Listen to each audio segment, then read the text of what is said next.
نحمده ونصلي ونسلم على رسوله الكريم۔ سورۃ النحل آیت نمبر 44۔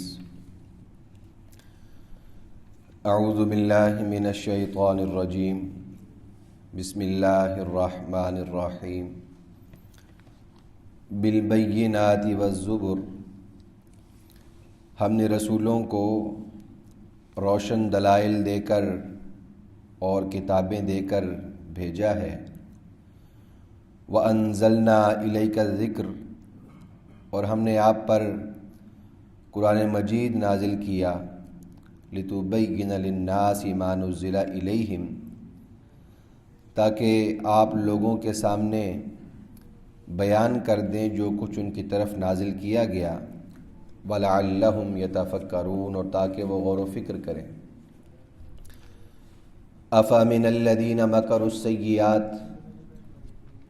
کیا بھلا وہ لوگ جو بری تدبیریں کر رہے ہیں، امین اس بات سے مطمئن ہیں، ان یخسف اللہ بہم الارض، کہ اللہ تعالیٰ انہیں زمین میں دھنسا دے، او یأتیہم العذاب من حیث لا یشعرون، یا ان کے پاس عذاب اس جگہ سے آ جائے لا یشعرون کہ انہیں احساس تک نہ ہو، او یاخذہم فی تقلبہم، یا اللہ رب العالمین انہیں گرفت میں لے لے، فی تقلبہم ان کے چلتے پھرتے، فما ہم بمعجزین، اور وہ اس کو عاجز نہیں کر سکتے، او یاخذہم علی تخوف، یا اللہ تعالیٰ انہیں گرفت میں لے لے علی تخوف خوف کی حالت میں، علی تخوف یا انہیں گھٹاتے گھٹاتے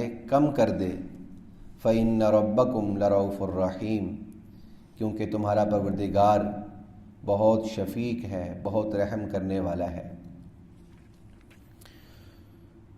گزشتہ آیت میں جہاں درس مکمل ہوا، اللہ رب العالمین نے اس میں ارشاد فرمایا تھا کہ ہم نے آپ سے پہلے بھی رسولوں کو نازل کیا ہے، مبعوث کیا ہے، وہ اپنی قوموں کے پاس آتے رہے ہیں، تو ان لوگوں کو چاہیے تھا کہ اگر خود اس بات پر انہیں یقین نہیں، جانتے سمجھتے نہیں، تو جو لوگ جانتے ہیں ان سے پوچھ لیتے، وہ انہیں بتا دیتے۔ اور یہ جو رسولوں کا اور انبیاء کا سلسلہ اللہ رب العالمین نے شروع فرمایا ہے، اس کو فرمایا کہ بالبینات والزبر، جب بھی ہمارا کوئی رسول آیا ہے، کوئی نبی آیا ہے، تو روشن دلائل لے کر، معجزات لے کر آیا ہے، والزبر، اور بہت سے رسول ساتھ میں کتابیں بھی لے کر آئے ہیں۔ وہ کتاب چھوٹی ہو سکتی ہے، بڑی ہو سکتی ہے، وہ صحیفے کی شکل میں ہو سکتی ہے، ایک بڑی جامع کتاب کی شکل میں ہو سکتی ہے، تو ہم نے یہ رسولوں کو ساتھ کتابیں بھی دی ہیں۔ اور حبیب کریم ہم نے آپ پر قرآن پاک نازل کیا، اسی سے قرآن پاک کا ایک نام ذکر بھی ہے، وَأَنزَلْنَا إِلَيْكَ الذِّكْرَ أَيْ إِلَيْكَ الْقُرْآنَ، ہم نے آپ پر قرآن نازل کیا، لِتُبَيِّنَ لِلنَّاسِ، تاکہ آپ لوگوں کے سامنے وضاحت سے بیان کر دیں، مَا نُزِّلَ إِلَيْهِمْ، جو کچھ ان کے پروردگار کی طرف سے ان کی طرف نازل کیا گیا، آپ وضاحت سے بیان کر دیں، لَعَلَّهُمْ يَتَفَكَّرُونَ۔ اس طرح کی جو قرآن پاک میں آیات ہیں، اس سے رسول اللہ صلی اللہ علیہ وسلم کی جو حدیث مبارک ہے، اس کی اہمیت اور اساسی اہمیت اور قانونی اہمیت کا اندازہ ہوتا ہے کہ رسول اللہ صلی اللہ علیہ وسلم کا وہ مستند فرمان جو ہر لحاظ سے صحیح ہے، جس پہ محدثین بات کر چکے کہ وہ مستند ہے، صحیح ہے، ضعف نہیں ہے اس کے اندر، تو اس کی حیثیت عملی طور پر ایسے ہی ہے جیسے قرآنی تعلیمات کی عملی حیثیت ہے۔ تو آپ صلی اللہ علیہ وسلم کا فرمان وہ قرآن پاک کی تشریح ہے، اس کا پورا بیان ہے۔ تو جیسے قرآن پاک کی آیات کو پڑھنا، ان پر ایمان لانا، عمل کرنا ضروری ہے، ایسے ہی رسول اللہ صلی اللہ علیہ وسلم کے جتنے بھی اقوال ہیں، مستند اور صحیح اقوال، ان پر ایمان لانا، ان کو ماننا، جاننا، عمل کرنا، یہ ایسے ہی ضروری ہے، کیونکہ اللہ رب العالمین نے فرمایا کہ قرآن تو ہم نازل کر رہے ہیں، اس کا مفہوم کیا ہے، اس کا معنی کیا ہے، لِتُبَيِّنَ لِلنَّاسِ، آپ لوگوں کے سامنے بیان کریں گے۔ آپ وضاحت سے اس کو ارشاد فرمائیں گے تو اسے دو باتیں معلوم ہوئی. ایک، قرآن پاک ایسا نہیں کہ ہر شخص جو پڑھے گا خود اس کو سمجھ میں آ جائے گا، ورنہ تو پھر یہ جملہ کہنے کی ضرورت ہی نہیں ہے لِتُبَيِّنَ لِلنَّاسِ. اگر ہر شخص خود سمجھ سکتا ہے عربی زبان ہونے کی وجہ سے اور عرب پر ہی یہ نازل کیا گیا، تو اگر ہر شخص سمجھ سکتا ہے تو لِتُبَيِّنَ لِلنَّاسِ کہنے کا پھر مطلب نہیں ہے، کیونکہ وہ تو خود عربی دان تھے. اگر وہ خود سمجھ رہے تھے تو پھر اللہ کے نبی صلی اللہ علیہ وسلم ان کے سامنے کیا بیان کر رہے تھے؟ تو اس سے معلوم ہوا قرآن پاک کا ترجمہ آیات سمجھنے کے باوجود، اس کی ٹرانسلیشن آنے کے باوجود کچھ چیزیں ایسی ہیں جو انسان ظاہری ترجمے میں حاصل نہیں کر سکتا. وہ رسول اللہ صلی اللہ علیہ وسلم ارشاد فرمائیں گے لِتُبَيِّنَ لِلنَّاسِ. اس کی ایک مثال، ہم نے ابھی فجر کی نماز پڑھی ہے، ہم ظہر کی نماز پڑھتے ہیں، ہم عصر کی نماز پڑھتے ہیں. یہ کتنی رکعات ہیں پورے قرآن میں کہیں بیان نہیں ہوا. ان کو کیسے شروع کرنا ہے، اللہ اکبر کہنا ہے، پھر ثنا پڑھنی ہے، پھر فاتحہ پڑھنی ہے، پھر آگے سورت ملانی ہے، پورے قرآن میں کہیں بیان نہیں ہوا. یہ کس نے بیان کیا؟ لِتُبَيِّنَ لِلنَّاسِ. اللہ نے حکم ارشاد فرمایا اقیموا الصلاۃ، نماز قائم کرو. بھائی نماز کیسے پڑھنی ہے؟ رسول اللہ صلی اللہ علیہ وسلم نے اپنے اقوال سے بھی ارشاد فرمایا اور اپنے عمل سے کر کے بھی دکھایا. تو لِتُبَيِّنَ لِلنَّاسِ، اس سے حدیث کی حجیت، حدیث کا قانونی ہونا شریعت مطہرہ میں وہ سمجھ میں آ رہا ہے. وَلَعَلَّهُمْ يَتَفَكَّرُونَ، تاکہ لوگ جو ہیں وہ غور و فکر کریں. آگے اللہ رب العالمین نے ان کافروں کی، مشرکوں کی جو سازشیں ہیں ان کا تذکرہ کرتے ہوئے ارشاد فرمایا کہ کیا یہ لوگ اس بات سے مطمئن ہے کہ اللہ تعالیٰ ان کو عذاب میں گرفتار نہیں کر سکتا؟ اب آگے عذاب کی مختلف شکلیں بیان کی ہیں.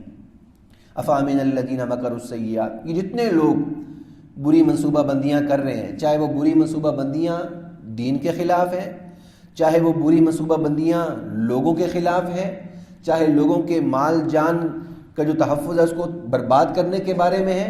أَفَأَمِنَ الَّذِينَ أَن يَخْسِفَ اللَّهُ بِهِمُ الْأَرْضَ، کیا اس بات سے مطمئن ہو چلے ہیں کہ ان کو اللہ تعالیٰ پکڑ نہیں سکتا؟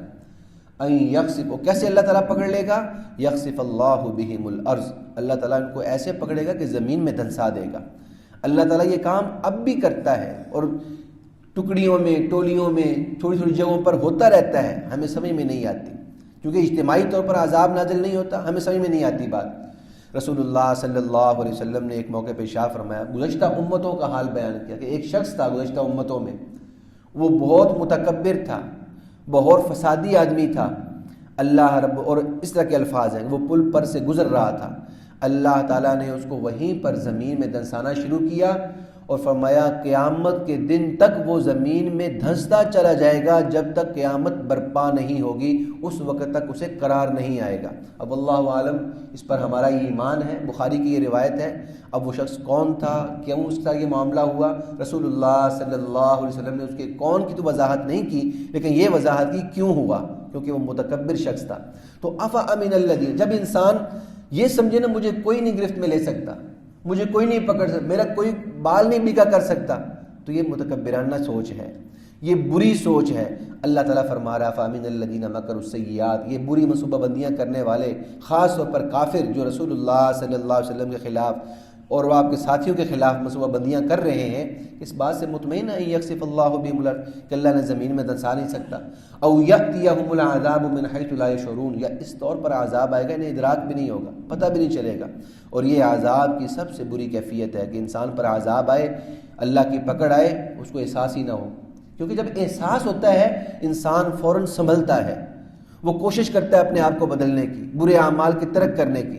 لیکن یہ عذاب کی بری شکل ہے کہ بندہ عذاب میں گرفتار ہو، اسے احساس ہی نہ ہو رہا ہو کہ یہ میری بدعمالیوں کا نتیجہ ہے، میرے سامنے آ رہا ہے، وہ پھر بھی اپنی زندگی میں مگن چل رہا ہے.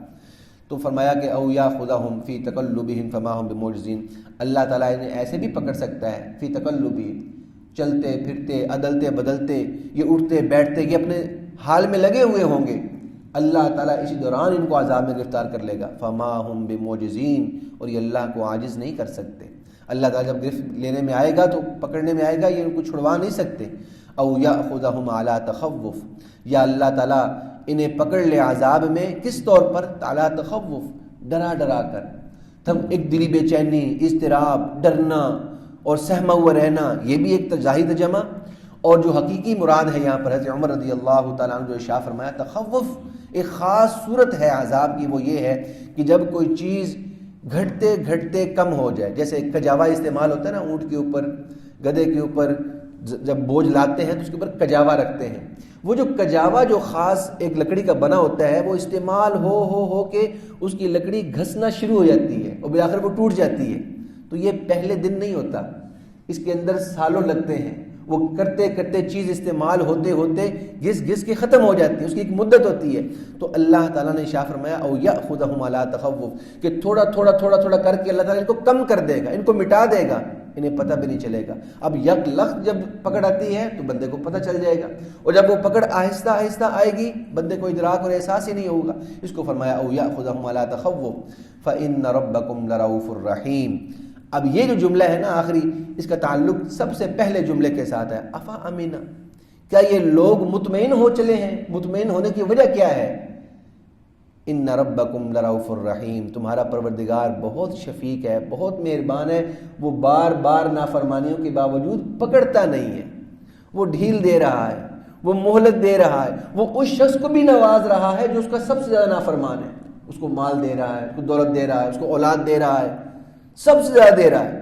فإن ربکم لرؤوف الرحیم، کیونکہ تمہارا پروردگار بڑا شفیق ہے، وہ بندے کو مہلت دیتا چلا جاتا ہے. رحیم، بہت رحم کرنے والا ہے. ایک مرتبہ بندہ توبہ کر لے اللہ تعالیٰ پچھلے گناہوں کو معاف کر دیتا ہے. پھر توبہ ٹوٹ گئی، پھر توبہ کر لی اللہ تعالیٰ پھر معاف کر دیتا ہے.